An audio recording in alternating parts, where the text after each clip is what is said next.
소개받은 HMM의 김민강입니다. 지금 저는 이제 앞에서도 설명이 된 부분이 있지만 전체적으로 최근에 그 정세적인 변화, 지정학적 변화, 그 다음에 여러 가지 부분에 있어서 이제 회사가 앞으로 풀어가야 할, 그리고 그 전략적 방향으로 삼아야 할 부분에 대해서 현상과 대응 방안에 대해서 간단하게 설명드리도록 하겠습니다. 크게 두 부분으로 이제 지금 현 상황이 회사에 주는 어떤 도전적인 부분들 정리해 봤고요. 두 번째 이제 그 마지막으로는 회사가 이와 관련해 가지고 앞으로 어떻게 가야 할 그 계획인지 그 부분 간략하게 설명드리도록 하겠습니다. 지금 이제 이 부분들이 솔직히 요즘에는 너무 많이 나와서 얘기들이 많이 나와서 새로울 게 없습니다. 그래서 이제 뭐 예를 들어서 해운과 관련해서는 작년에 이제 EU의 블록 이그젬션이 일몰되면서 그 부분이 선사들한테 어떤 영향을 미칠 것이냐, 그다음에 작년 말에 노티스되고 금년 초에 시작된 전체적인 얼라이언스의 재편이 해운에 어떤 영향을 미칠 것이냐, 이런 것들이 이제 해운업계에서는 굉장히 큰 문제고, 여기서 말하는 지정학적인 건 아닙니다만은 어쨌든 큰 화두가 돼야 될 문제임에도 불구하고 그런 부분들이 다른 많은 이슈들에 덮여서 실제로는 큰 영향이 느끼지 못하게 지나가 버린 듯한 느낌이 듭니다. 그래서 저희가 말하는 이제 블랙스완 이벤트를 얘기를 하는데, 지금 그 블랙스완 이벤트라는 게 원래는 해운 내부에서의 어떤 정책적인 부분들, 아니면 그 국가 간의 이제 그 교역 상황, 이런 부분들에 포커스를 해왔다면 지금은 주변에 신경 써야 할 부분들이 너무 많아진 상황입니다. 이게 뭐 간단하게 그림을 그린 거고요. 이제 컨플릭트하고 생션 부분은 뭐 전쟁 부분은 뭐 중동에서 뭐 얘기가 나오기로는 평화 협정을 한다고 하지만 그것도 이제 봐야 할 부분이고요. 그다음에 우크라이나 러시아도 끝난다 하는 게 계속 지속이 되고 있고요.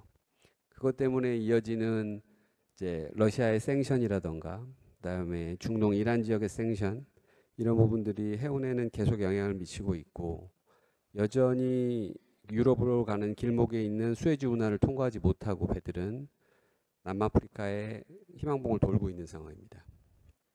그다음에 이제 그 주로 얘기되고 있는 미국과 관련해서 테리프하고 리쇼어링 부분도 실제로는 직접적인 영향을 미치고 있습니다. 근데 이게 진짜로 리쇼어링의 문제인 건지 아니면 타리프의 문제인 건지는 네, 좀 더 지켜봐야 할 부분이 있고요. 근데 이제 타리프 부분도 실제로 단순히 그냥 관세의 문제가 아니고, 앞에 연사께서 말씀하셨던 USTR 같은 경우에 이 부분이 뭐 초반기에는 지금 그 전체적으로 컨테이너 그 트레이드 자체는 한 8개, 9개 선사의 얼라이언스들이 유지를 하고 있는데, 그 선사들은 포션별로는 이제 중국에서 지은 선박, 그 다음에 한국에서 지은 선박, 일본에서 지은 선박이 있기 때문에 미국을 가는 항로에다가는 중국에서 짓지 않은 선박을 그 변동 배치하면서 풀어는 가고 있습니다. 물론 이제 코스코 같은 선사는 방법이 없죠. 코스코 같은 선사는 지금 돈을 다 내고 들어가겠다는 입장이고, 또 반대로 중국이 거꾸로 이제 미국 그 관련된 부분들, 그다음에 이사회 부분들, 또 굉장히 디테일하게 받아치는 부분에 있어서 최근에 머스크의 한 선박은 미국에서 오면서 저 컨테이너를 전부 다 한국에서 내리고 다시 그 미국하고 상관이 없는 배로 바꿔가지고 들어가는 그런 일이 일어납니다. 이런 부분들이 결국 다 예상을 하지 못한 부분 때문에 블랙스완 이벤트라고 불리고요. 근데 이제 블랙스완 이벤트라는 게 실제로는 굉장히 레어하게 일어나서 좀 일어났을 때 굉장히 임팩이 크고 당황을 해야 되는데, 물론 이제 그렇지 않다는 건 아니지만 요즘은 이런 부분이 너무 많아져서, 예를 들어서 뭐 검은 백조면, 그 백조는 아니죠. 그러니까 흑조면 저 호수 안에 있는 새들의 한 반은 흑조고 반은 백조인 것 같은 느낌의 해운회사는 있는 부분이 있습니다.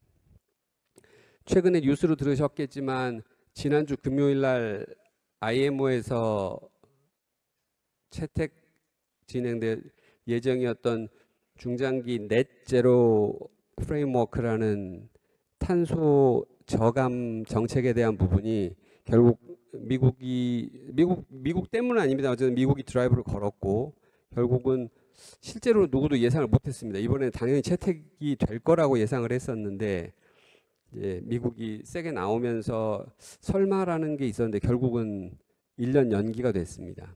문제는 1년 연기가 된 것뿐만이 아니고 1년 연기가 되는 거의 그 분위기라던가 환경이 실제로는 1년이 지난 후에도 이 부분이 과연 채택이 될 수 있을 것이냐에 대한 의문점이 있습니다. 그렇게 되면 뭐 이제 나중에 설명하겠습니다만 기본적으로 큰 선사들이나 저희도 마찬가지고 전체적인 방향이라던가 정책을 이 1년 연기 때문에 아니면 분위기 때문에 이제 탄소 제로는 의미가 없어졌네라고 할 수는 없는 상황이지만 당장 당면에 있는 조선이라던가 기자재라던가 해운 회사들의 그 대응 방안은 이 전과는 달라질 수밖에 없습니다. 속도가 늦어지든 아니면 다른 방향을 찾든 이런 식으로 될 것 같아서 기본적으로 블랙스완 이벤트라는 건 결국 불확실성인 것 같습니다. 그리고 그 불확실성이 점점 커지는 부분이고요. 이제 이런 부분들이 지금 그 IMO가 채택이 불발된 거가 과연 어떤 뒤에 문제를 가져올 것이냐 그 부분들이 계속되는 숙제일 것 같습니다. 그래서 가장 중요한 키워드는 예측이 안 된다는 거고요. 현재는 그 부분이 이제 첫 번째는 커머셜한 부분에서 임팩이 있죠. 커머셜한 임팩이 있는데 전체적인 해운 환경은 이게 이제 흔히 말하는 수급 곡선입니다. 수급 곡선이 파란색이 공급이고 오렌지색이 수요입니다. 그래서 2023년도에 코로나가 끝나면서 수요가 급락을 했죠. 수요가 급락을 했는데 2023년에 급락을 했다가 홍해 문제가 생기면서 다시 수요가 증가합니다. 서플라이는 위에 있었는데 실제로는 유럽으로 가는 배들이 수에즈 운하를 통과하다가 희망봉을 돌아야 하기 때문에 12척, 13척으로 운영되던 극동에서 유럽으로 가는 항로들이 배를 4척에서 5척 정도 추가로 집어넣게 됩니다. 그렇게 되면 전체적으로 공급이 타이트해질 수밖에 없고 그러면서 공급이 떨어집니다. 그러면서 23년도 초반에 안 좋았던 시황이 다시 올라가게 되고요. 근데 이제 문제는 코로나를 지나고 하면서 자본을 축적한 그 선사들이 그 다음에 환경 규제가 그때는 물론 EU에서는 이미 발효되고 되는 게 확정돼 있었지만 IMO의 발효를 의심하는 부분이 별로 없었기 때문에 발주를 계속해서 진행을 하게 되죠. 그래서 지금 보시면 25년도에서 올라가고 26년이 이제 실제로는 약간 그 비정상적으로 튑니다. 이제 저 비정상적으로 튀는 부분은 이 예측을 할 때 26년 말에 가면은 홍해가 문제가 해결되면서 수에즈 통항이 개시될 거다라는 전제를 가지고 23에서 24에서 떨어졌던 공급 부분이 다시 회복될 거라는 것을 전제합니다. 근데 홍해가 만약에 지연이 되면 저 피크로 높아 있는 게 이제 뒤로 물러가겠죠. 뒤로 물러나면서 이제 그 약해지긴 할 텐데 다른 또 하나의 문제는 스크랩의 문제죠. 지금 이 도표는 2026년부터는 소형선의 경우 선령이 30년 이상 되는 배들, 그 다음에 대형선의 경우에는 선령이 25년 이상 되는 배들이 환경적인 문제를 이유로 해서 적극적으로 폐선이 진행될 거란 전제를 가지고 있습니다.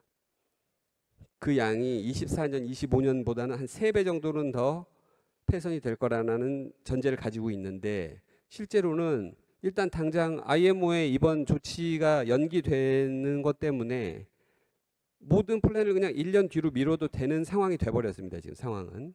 그게 각 회사가 어떤 플랜을 가지고 있든 간에 룸이 생겨버린 거죠. 그러면 이제 공급의 과잉 상황은 전체적으로 지속될 수밖에 없고요.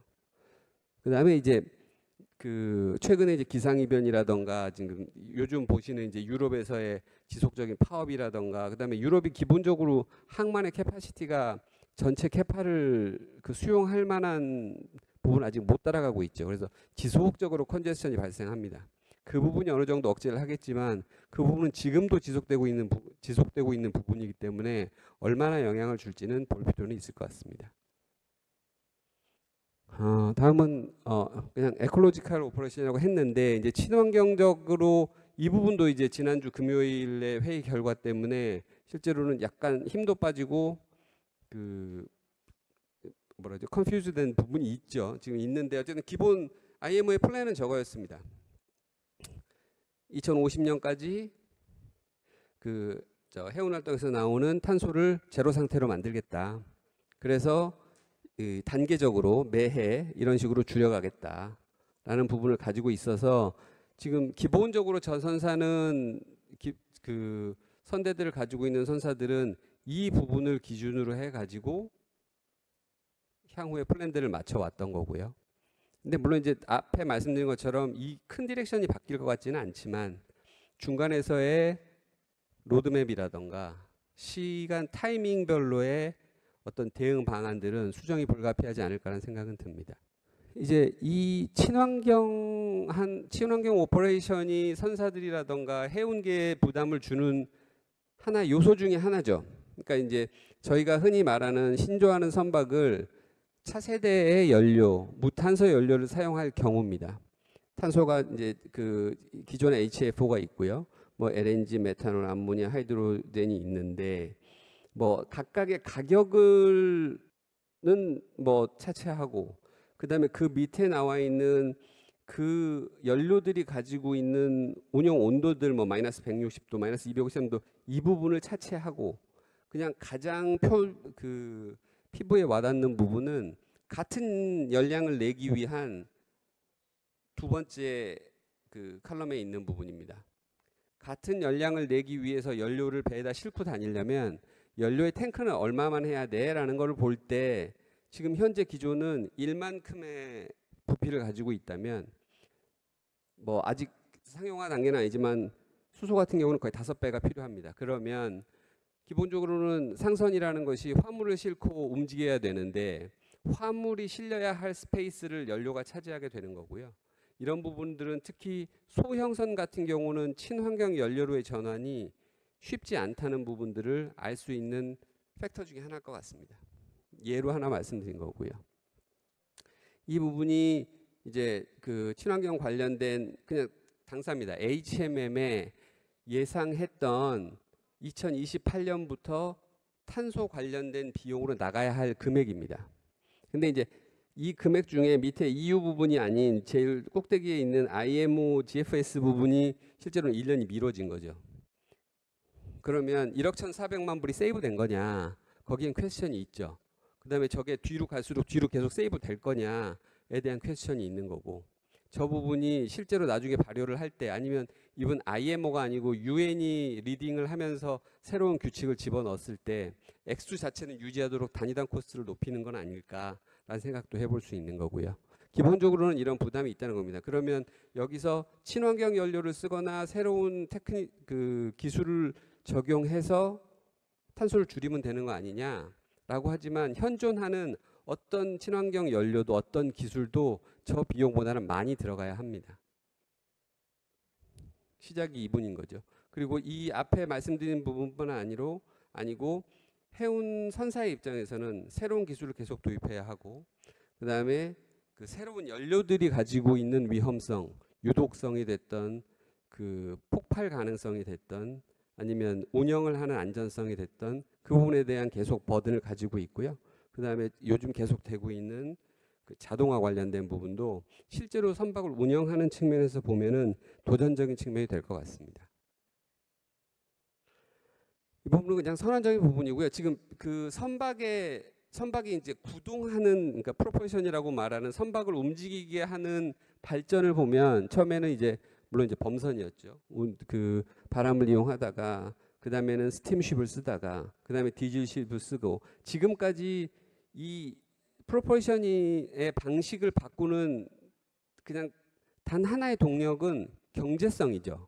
뭐 효율성이 있습니다만 경제성만 보고 그냥 쭉 왔습니다. 근데 현재 진행되고 있는 넷제로로 가기 위해서는 이제 역행이 필요한 거죠. 지금까지 한 번도 고려해 본 적이 없습니다. 그것 때문에 터닝 포인트이기도 하고 실제로는 고민해야 할 포인트인데 거기에 불확실성은 더 더해져 가고 있는 상황이라는 부분이 해운선사들에게는 도전적인 상황인 것 같습니다. 이 부분은 이제부터는 이제 그래서 HMM은 앞으로 어떻게 할 건데라는 거에 대한 그 내용들이고요. 이미 그 기본적인 플랜들은 저희 회사에서 그 공표를 한 부분이 있고요.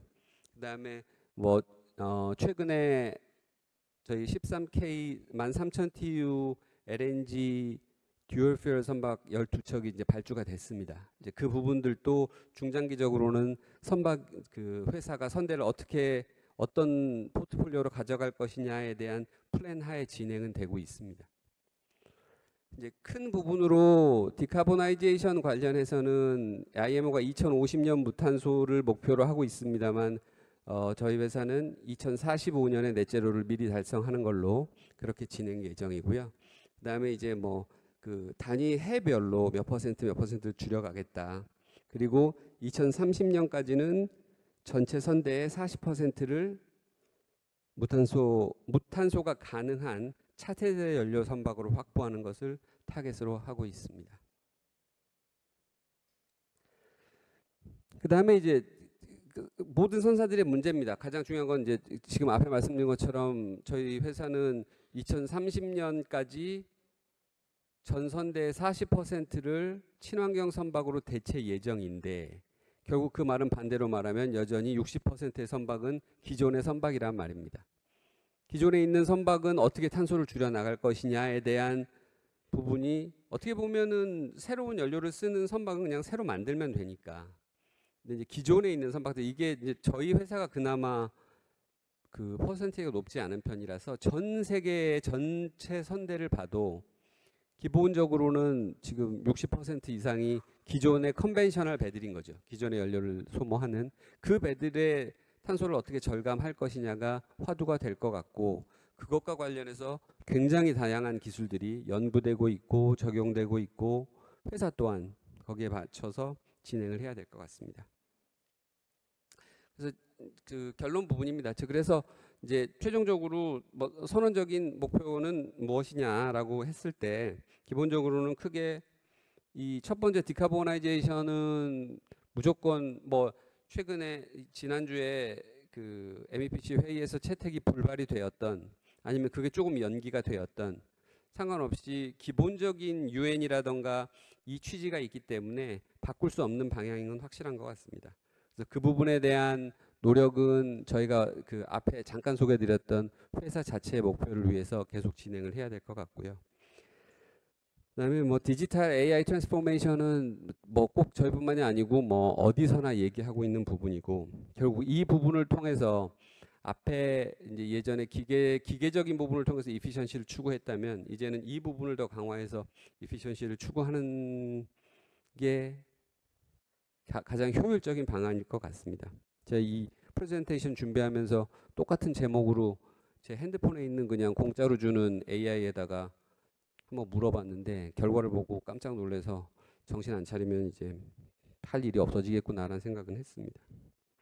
마지막이 이제 결국 역량의 강화죠. 회사의 입장에서는 역량의 강화입니다. 역량을 강화해서 이 앞에 에피션시가 됐던 기술이 됐던 아니면 영업이 됐던 이런 부분들에 대한 그 역량을 강화해야지 세이프티란 게 꼭 그 인원이라든가 선박의 안전뿐만이 아니고 회사가 지속 가능할 수 있을 모든 사항에 대한 안전성을 확보하는 거 이 타겟을 해서 가야 될 것 같고요.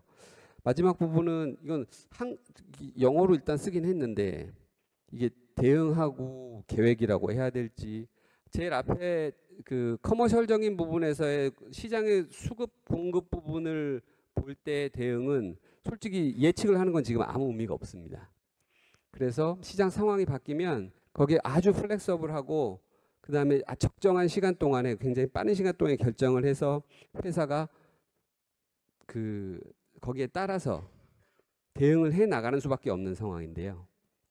그 부분이 리액티브라면 이제 디카보나이제이션이라던가 아니면 회사의 안정성이라던가 이 부분을 달성하기 위한 부분은 결코 이게 조금 바뀌었다 그래서 그때그때 전체적인 정책이 흔들릴 수는 없을 것 같습니다. 그래서 결국 회사의 경쟁력이란 게 이 양 부분, 대응하는 부분과 계획해서 그대로 실천하는 부분이 얼마나 잘 밸런스를 이루면서 균형을 가져갈 것이냐. 그게 결국 그 최종적으로 회사의 경쟁력, 그 다음에 지속 가능성을 확보할 수 있는 부분이라고 생각됩니다. 별로 내용이 없는 발표였는데 경청해 주셔서 감사합니다.